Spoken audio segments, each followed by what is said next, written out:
जय भीम. गेल्या 8 दिवसात आम्ही अंबाजोगाई नगरपालिकेमध्ये थांबून आपल्या रमाई आवास योजनेचा पाठपुरावा इतर प्रक्रिया करत आहोत. तर ही प्रक्रिया करत असताना रमाई आवास योजनेचे जे मंजूर 54 लाभार्थी आहेत त्यांच्याकडून असहकार्याची 20% लाभार्थ्यांची असहकार्याची भूमिका जाणवली.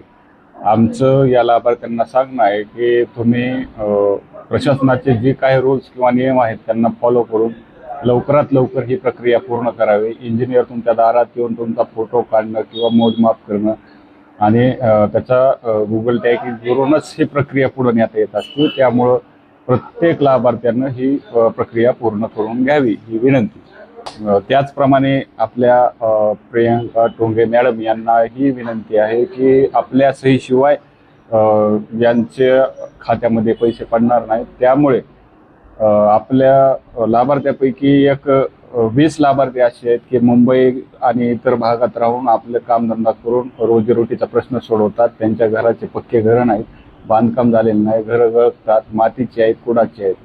तर ते लोक कुठंतरी आपलं स्वप्न पूर्ण होणार आहे या उद्देशानं सुट्ट्या काढून आपल्या अंबाजोगाईमध्ये घराचं बांधकाम करण्यासाठी आलेले आहेत.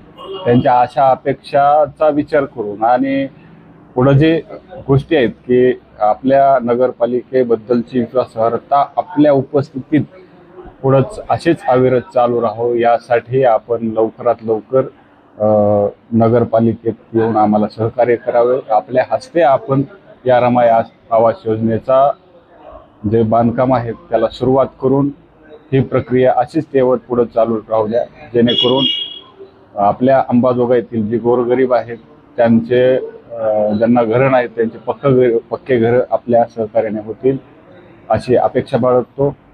जय भीम.